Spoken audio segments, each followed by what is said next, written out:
As Bíblias, numa palavra muito conhecida, Mateus 12, Evangelho de Mateus, capítulo 12, palavra muito conhecida, muito pregada na igreja, amém? Versículo 22, que tem pelo título na minha Bíblia, a blasfêmia dos fariseus. Mateus 12, 22, e diz assim: trouxeram então um endemoniado, cego e mudo, e de tal modo curou, que o cego mudo falava e via. E toda a multidão se admirava e dizia: não é este o filho de Davi? Mas os fariseus, ouvindo isto, diziam: este não expulsa os demônios, senão por Beelzebul, príncipe dos demônios. A igreja pode se assentar.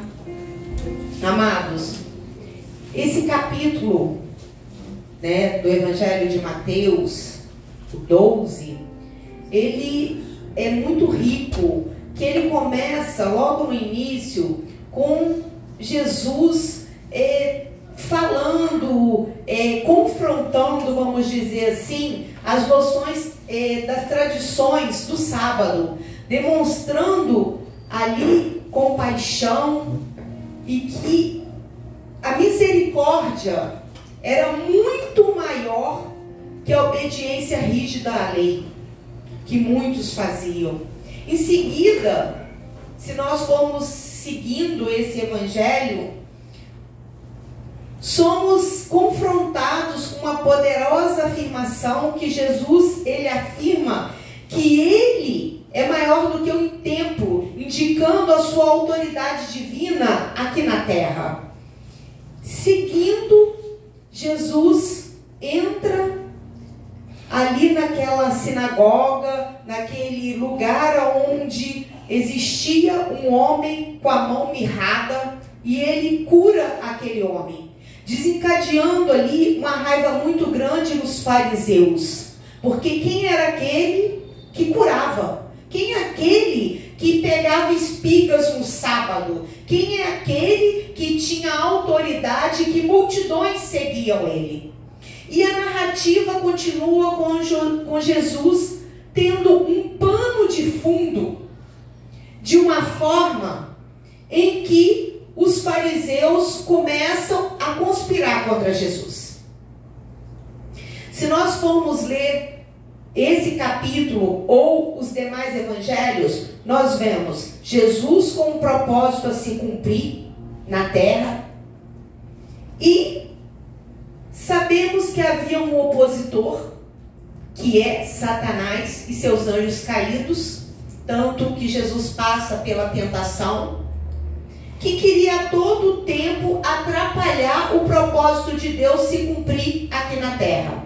E por outro lado, nós vemos aqui fariseus, que queria em todo tempo fazer algo para que incriminasse Jesus, fosse pego Jesus em um delito, vamos colocar assim.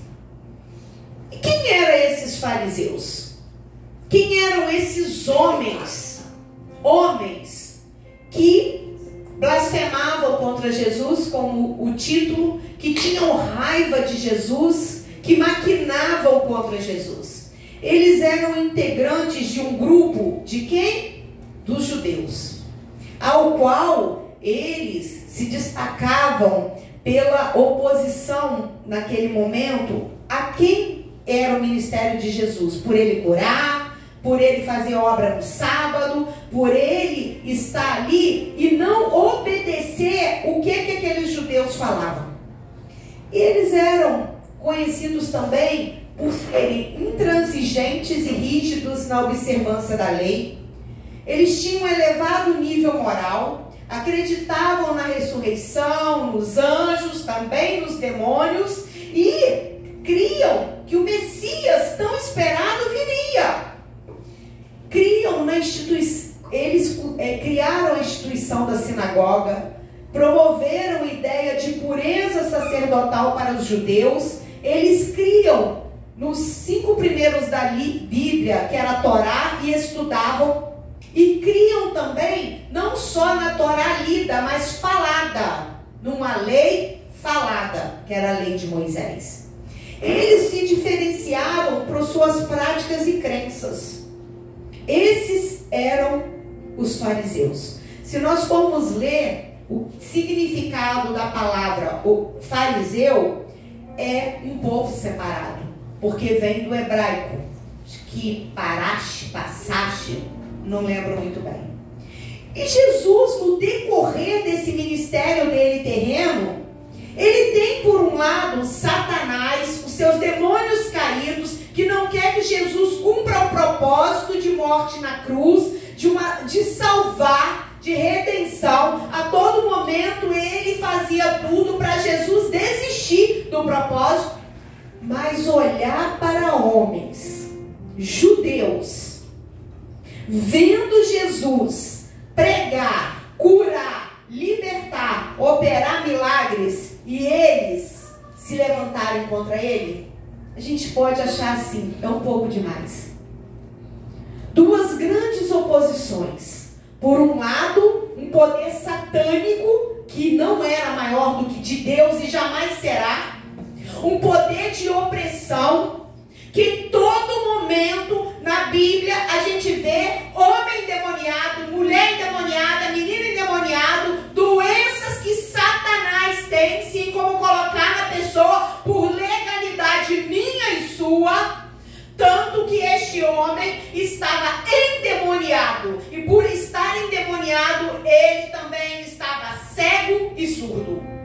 Quem viu o filme Nefários, e viu também, quem teve a chance no sábado também passou na Record, ali vê o que o demônio faz na vida de uma pessoa. E eu não estou aqui exaltando Satanás, mas ele tem poder. Se dermos legalidade na nossa vida, o demônio entra e faz arruaça. Basta que o Senhor Jesus falou: Pedro, Satanás está me pedindo para te cirandar, Pedro.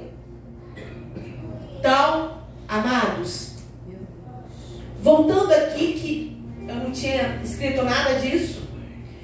Jesus, ele olhava para aqueles fariseus, homens hipócritas, homens orgulhosos, presunçosos na sua forma de agir, pregando uma santidade, pregando uma lei, imputando uma lei ao qual eles próprios negligenciavam, porque eles guardavam parte da lei, mas não guardavam todas elas. Estudando um pouco, eles não tinham em prática a justiça, a misericórdia e a fé. Aí olhamos e falamos: fariseus, eu e você, somos justos? Somos misericordiosos? Temos uma fé, pelo menos do tamanho de um grão de mostarda, que não nos deixa murmurar e nem desanimar? Amados, hoje vivem muitas pessoas, infelizmente, como esses fariseus. Como o pastor falou, um pouco de fermento leveda toda a massa. E o fermento dos fariseus era principalmente a hipocrisia. Eram doutrinados e se achavam os mais corretos diante de muitos. Como eu falei, eles andavam de boa aparência, queriam orar no primeira fila, dar o dízimo de uma forma que todo mundo visse que ele estava dando o maior valor de dízimo. Pastor, aqui ó, 100 mil. Tanto que basta para a palavra da viuvinha pobre. Então, esses eram os fariseus, impecáveis no seu exterior, sepulcro caiado, bonitos por fora, boroento por dentro. E esses eram os fariseus. viviam com seus mandamentos exteriores da lei, até se prontificar para trabalhos missionários, eles faziam. Se apresentavam com jejum, com oração, boa fala, boa aparência. E temos muitos no meio de nós, infelizmente, porque existem hoje fariseus dentro do nosso trabalho, aonde no nosso convívio olhamos para pregadores aí, e quando vamos examinar o testemunho deles, falta um caráter cristão, infelizmente. Fariseus que pregavam a santidade, a separação, a lei, mas eram os primeiros que queriam ver Jesus crucificado. E para isso, eles desciam do salto, esqueciam a santidade, esqueciam tudo e podiam manipular com a boa fala, com linguajar, com falar bonito, com andar bonito, com as posses, por serem conhecedores de uma lei, por terem lugares aonde eles seriam exaltados e teriam lugar para falar. Púlpitos emprestados, com falsas doutrinas, com pequenos trechos dentro da Torá, que é o que eles examinavam, os 5 primeiros livros da Bíblia, no qual eles podiam querer imputar pecado no outro, mas não olhavam para o umbigo deles. Esses eram aqueles que perseguiam Jesus. E hoje, meus amados, olhando para essa palavra e examinando essa palavra ontem, eu olhava e falava com o Senhor: Senhor, quando olhamos para o outro, é muito fácil falar, aquele é fariseu, aquele também é fariseu, não tem testemunho, prega o que não vive, faz isso, faz aquilo. Agora, quando eu baixo a minha cabeça e olho para a minha vida e me coloco em relação à palavra do Senhor, eu também sou fariseu. Muitas vezes eu não me alegro com a libertação do outro, eu não me alegro com a cura do outro, eu não aplaudo a vitória do outro. Dentro do coração somos invejosos. Muitas vezes olhamos para aquele que está lá fora e achamos: mas por que ele trocou de carro? Por que ele recebeu uma promoção? Por quê? Por quê? Por quê? E não achamos que somos iguais os fariseus. Queremos falar para o Senhor: Senhor, chegou a hora de eu ser abençoado? Que isso, Senhor? Voltei para o final da fila? Muitas vezes nós não nos colocamos no lugar aonde precisamos ser colocados. Fariseus que achavam que as suas doutrinas eram corretas e de profunda santificação, mas não sabiam que era uma justiça e não sabiam levar a paz aonde eles iam. Quantos que, por usarem textos isolados da Bíblia, matam vidas ainda no dia de hoje? Outros que estão aí pregando que a porta deixou de ser estreita, criando lugar VIP dentro de uma igreja para uma minoria, fazendo separação, enquanto Deus, Jesus e a palavra não prega isso. Aleluia! Senhor sabia muito bem quem eram os seus opositores. O Senhor sabia muito bem quem maquinava contra ele. O Senhor sabia muito bem quem eram os fariseus, quem era Satanás e quem eram aqueles que faziam parte apenas da multidão. Nos dias de hoje não é diferente. Jesus não mudou. A palavra não mudou. Ele sabe quem é os seus opositores. Ele sabe quem é aqueles que não dão ouvido para a tua palavra, para a tua verdade. Ele continua hoje olhando para nós e nos chamando para sair do meio dos fariseus e sair do meio daquela multidão. Amados, como foi com Jesus, não é diferente conosco. Vivemos num campo de batalha, num campo minado.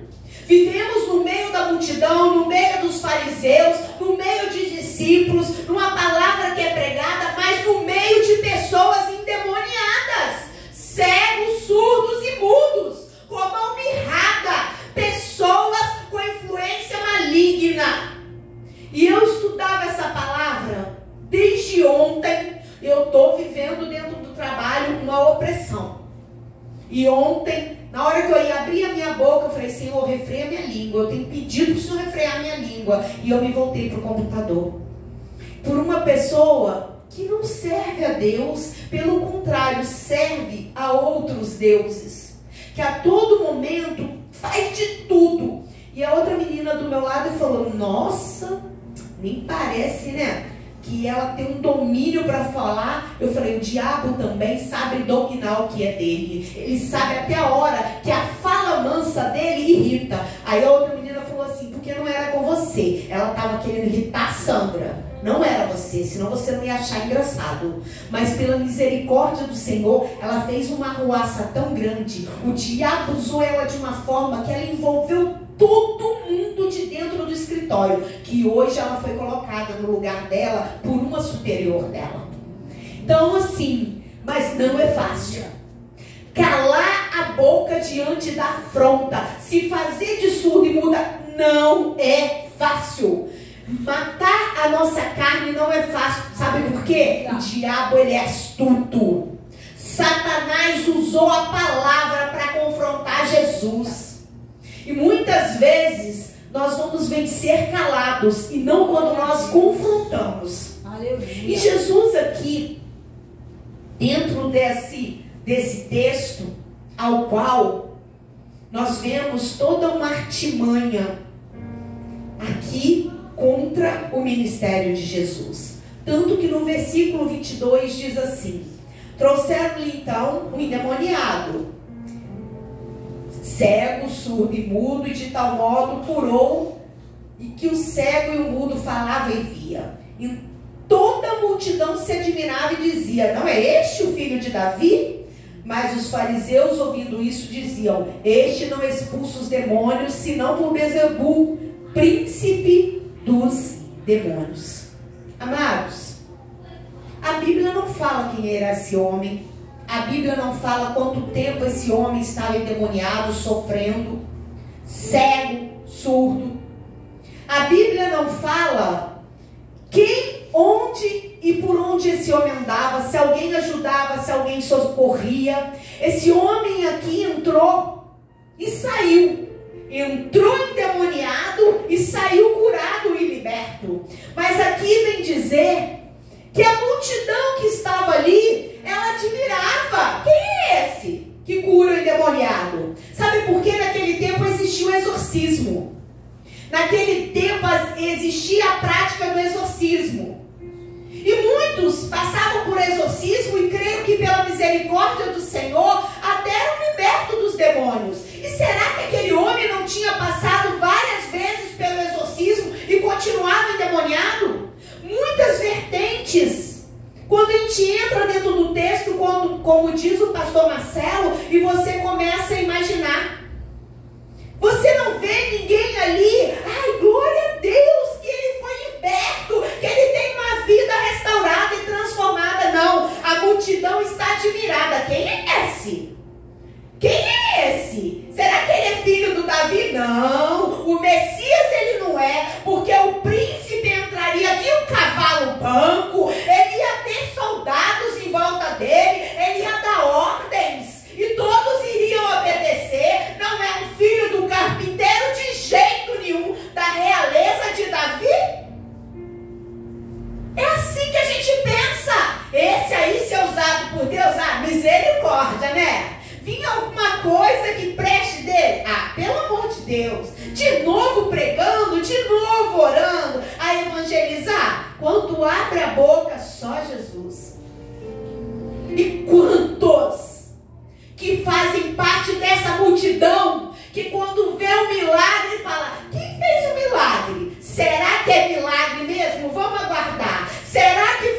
perto mesmo. Ah, daqui a pouco tá voltando para as mesmas práticas. Ó, não dou um mês.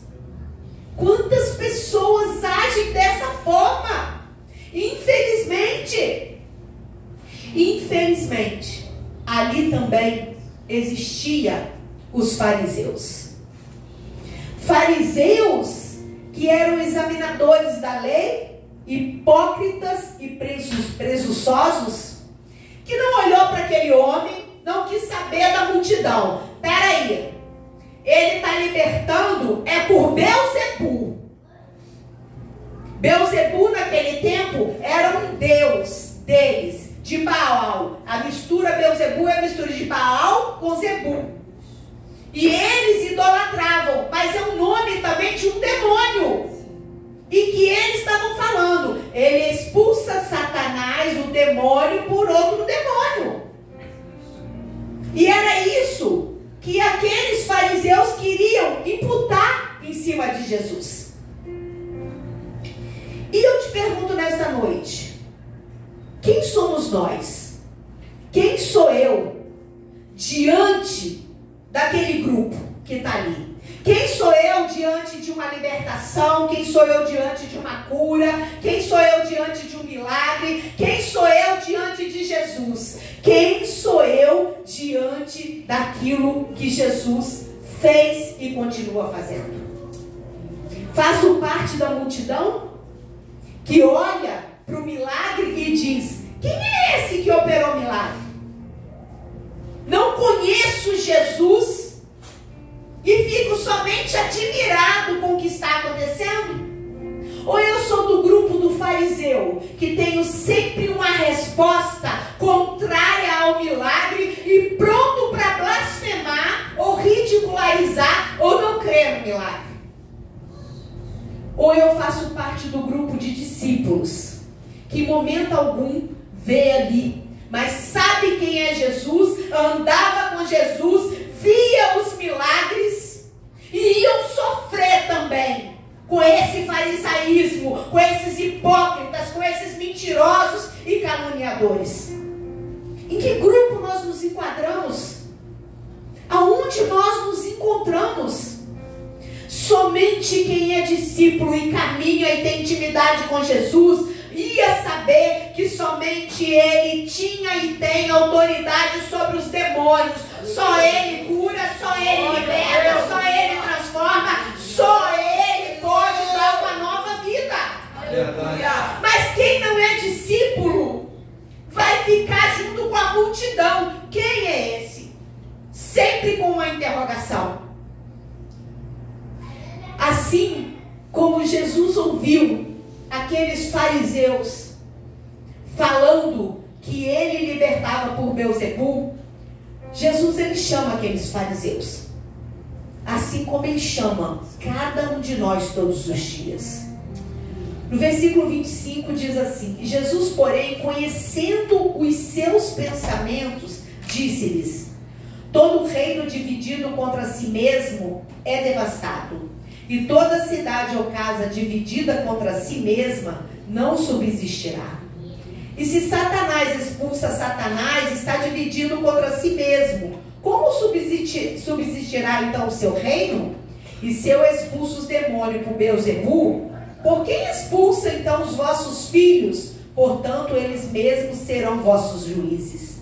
Mas se eu expulso os demônios pelo Espírito de Deus, é consequentemente chegado a vós o reino de Deus. Aleluia. Jesus, ele conhecia o que se passava no coração e o que se passava na mente daquele povo e daqueles fariseus. E Jesus aqui, ele não dá ênfase e ele não está preocupado em falar: vocês não estão valorizando o que eu acabei de libertar, que eu acabei de curar, que eu sou Jesus, que eu coloco a mão e o demônio sai, que eu prego, que eu sapateio, que eu pulo, que eu danço, que eu prego. Jesus, ele não fazia questão de ser reconhecido, porque a todo momento ele queria que Deus fosse reconhecido. A todo momento ele apontava era para Deus. E aqui Jesus fala para aqueles fariseus, das duas uma. Ou Jesus expulsava demônio por Beelzebul, ou Jesus expulsava demônio pelo Espírito de Deus. Não tinha como.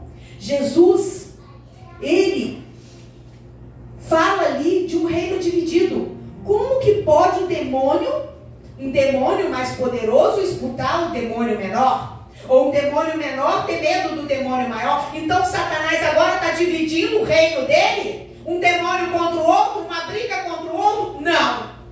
Não. Eles são organizados. Então, aqui Jesus vem confrontar aqueles fariseus.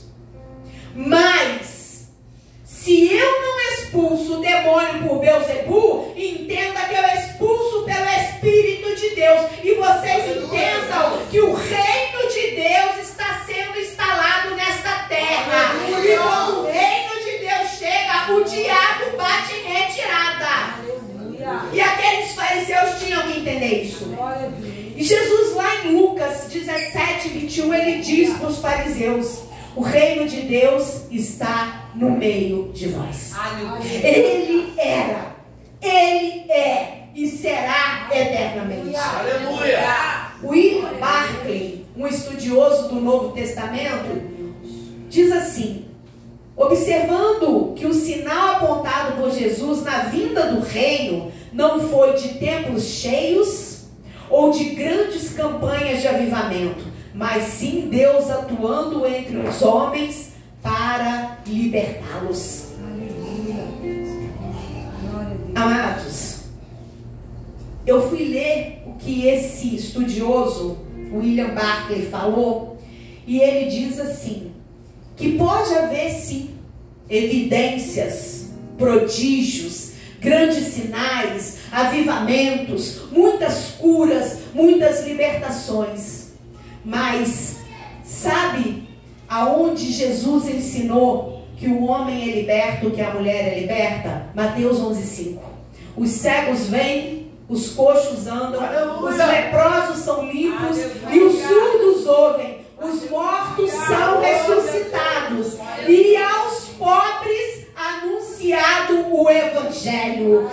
Depende muito mais de mim e de você que recebe uma palavra. Depende do meu coração e do teu coração para estar aberto. Porque Jesus quer dizer que ao pregar a palavra, ao anunciar o Evangelho, ao anunciar o reino de Deus, aquele que abre o coração, ele é liberto de tudo aquilo que Satanás coloca na vida dele, de toda a opressão, de todo o vício, de toda a macumbaria, feitiçaria, umbanda, quimbanda, candomblé, de todo o laço de Satanás, de toda a opressão do mal. O diabo não é maior do que o poder de Deus. E quando homens, mulheres, são libertos dos vícios, da prostituição, da mentira, da fornicação, do adultério, da mentira, da opressão, da malignidade, de tudo aquilo que se levanta contra o muro na vida deles, para que ele não receba a palavra, o reino de Deus está chegando no meio de nós. O reino de Deus chega quando pessoas aceitam Jesus e são batizadas. O reino de Deus chega quando alguém chega perto de mim ou de você e fala: eu quero receber Jesus, eu quero Jesus no meu coração, eu quero ter a vida transformada. E assim é o reino de Deus. E assim chegou em mim, chegou em você. Com esse reino de Deus sendo estabelecido na face da terra. Aleluia. O reino de Deus, meu amado, nunca foi um conto de fadas. O reino de Deus é e sempre será quando eu e você nos disponibilizamos a pregar essa verdade que liberta, cura e salva. Assim como Jesus pregou, não olhando para o fariseu, não olhando para a multidão, não olhando para aqueles que blasfemam, não olhando para aqueles que caluniam, mas sim olhando que o reino de Deus ia chegar e as pessoas seriam libertas. Amém. Independente de uma multidão simplesmente ignorar que aquele homem teve uma vida mudada. Mas o reino de Deus chegou na vida daquele homem. Ele teve um encontro com Cristo Jesus naquele dia, e a vida dele foi transformada, como muitos dentro da Bíblia, como a mulher samaritana, que hoje eu tive a oportunidade no meu trabalho, eu falava para minha amiga: eu não consigo ler a Bíblia. Eu falei: você está lendo a Bíblia como um livro comum. Falei assim: a Bíblia é um livro que você convida o Espírito Santo para ler contigo. E eu falei: sabia que existe uma mulher samaritana que ela teve 5 maridos e nenhum era dela, e ela encontrou com Jesus num poço de Jacó, e ela se tornou a primeira missionária da Bíblia? Ela: onde está isso? Então não é uma história da carochinha, são histórias de testemunhos de vida, de pessoas que foram libertas e foram transformados. E é isso, é a palavra que precisa ser pregada. Aleluia. Não como fariseus. Eu tenho doutorado, eu tenho teologia, eu tenho não sei quantos isso, aquilo, e falo quantas línguas e isso e aquilo. É bom? É. Mas se for para mim me parecer com um fariseu, ficar inchado demais, Deus não se agrada disso. Deus vai olhar para mim e para você, como a palavra diz, que eu diminua e que Ele cresça. Aleluia. A cada dia. Amados, não permitam que a incredulidade, que o inimigo, que as palavras dos fariseus, que têm um dom da palavra, usando os trechos, pequenos trechos da Bíblia, venha colocar incredulidade no teu coração, comichão no teu ouvido, para que você não venha se desanimar desse evangelho, para que você não venha deixar de crer que o mesmo Jesus que curou este homem, Ele continua no meio de nós, curando, libertando, operando milagres e maravilhas. Sabe por quê? Jesus veio nessa terra com um propósito. Aquilo que Ele fazia de cura e milagre era uma consequência. Onde Ele passava, Ele não suportava nem alguém oprimido, chorando, porque o diabo queria fazer isso para parar Jesus. Tanto que Ele leva, Jesus quando vai para o deserto, Ele usa a palavra. Ele usa a palavra. Agora, se eu e você não examinar as Escrituras e não conhecer a palavra, como vai ser? Como vai ser? Apenas um alerta da Defesa Civil, estava todo mundo meio maluco gritando. E se algo pior acontecer, como que vai ser? E amados, Jesus não se preocupou. Jesus sabia que os fariseus estavam fazendo contra ele, mas Deus não perdeu o controle. Nada ia acontecer com Jesus fora do tempo. Nada ia acontecer com Jesus que não fosse permissão do Senhor. E assim é comigo e contigo, quando nós andamos debaixo das mãos protetoras do Senhor. Aleluia. Nada vai acontecer. Como diz a pastora, nem o peru morre fora de época. E assim é comigo e contigo. Quantas pessoas tentam contra a nossa vida com calúnia, com difamação, com apontamento, e muitos que nós nem tomamos conhecimento falam pelas nossas costas, assim como os fariseus faziam com Jesus, arrotando uma santidade, querendo ver Jesus na cruz, mas querendo influenciar os outros para achar em Jesus um pecado. Jesus não tinha pecado, e eu e você? Como que nós estamos? Como que nós estamos? Nossa vida tem sido de separação? Somos pecadores, buscando todo dia por santidade. Levantamos, erramos todos os dias, mas precisamos ter um coração igual de Davi, com o Salmo 51. Senhor, não afasta de mim o teu Santo Espírito, buscando por mudança na nossa vida. Aleluia. Para concluir essa palavra, o versículo 30 diz assim: quem não é comigo é contra mim, e quem comigo não se ajunta, se espalha. Amados, dentro desse texto, no meu entendimento, que Jesus está falando assim: ou você se ajuda comigo, ou você se ajuda com Satanás. Porque ou se expulsa o demônio pelo Espírito de Deus, ou se junta com Satanás, que Satanás não expulsa Satanás. Chegará um tempo em que não vai poder ser neutro. Ah, eu sou isso. Ah, eu sou aquilo. Ou estou em cima do muro. Não sou nem de um lado e nem do outro. A Bíblia é clara que eu sou quente ou eu sou frio. Porque se eu for morno, eu causo náuseas, vômitos no Senhor. Então, chegará um tempo na face desta terra em que Jesus voltará para buscar uma igreja lavada e remida no sangue do Cordeiro. E nesse dia, ou eu me ajunto com ele, ou eu vou me espalhar fugindo na face dessa terra, com a perseguição que se chegará nessa terra. E será difícil. Será difícil para aqueles que não estão com o Senhor. E uma pergunta: em que grupo nós fazemos parte? Em que grupo nós nos encontramos hoje? Se nós ainda temos alguma debilidade na nossa vida, que nós não somos discípulos, caminhamos com Jesus, fazemos a vontade de Jesus, pregamos a palavra de Jesus e examinamos essa Bíblia de acordo com Jesus, porque, amados, não é nada diferente do que a palavra e o nome de Jesus que traz libertação na nossa vida. Aquele homem foi liberto pelo poder do nome de Jesus usado pelo Espírito Santo. Nós estamos em noite de libertação. E assim como Jesus convidou aqueles fariseus, creio que Jesus chegou e falou: vem cá, o que vocês estão falando aí? Que eu expulso o demônio daquele homem por Beelzebul?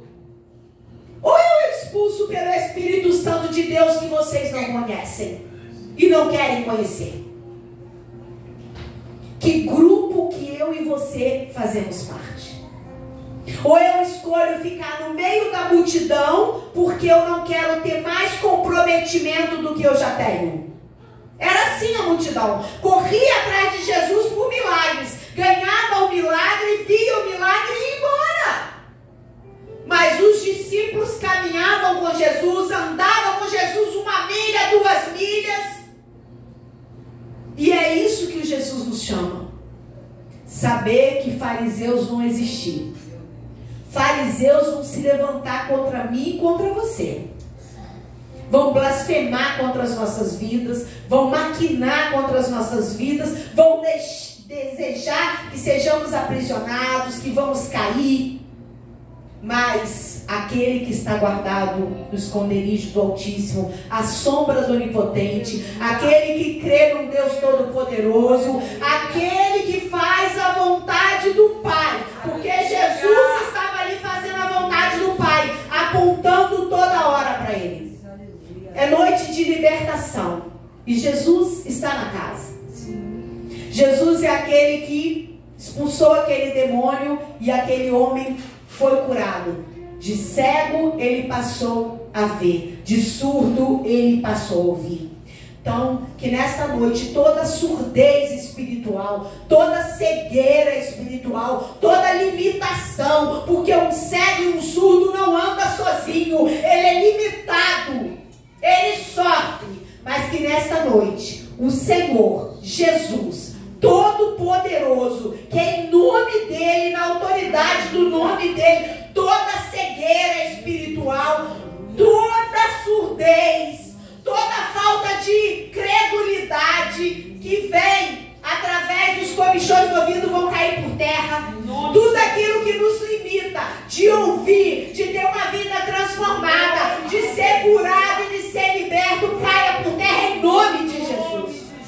E que nós possamos, a partir de hoje, sair do meio da multidão, abandonar esse farisaísmo, essa hipocrisia e viver uma vida diferente em 2025. O mês está acabando, meus amados. Um novo mês está chegando. Mas como disse a irmã Ventina, o start depende de mim e de você.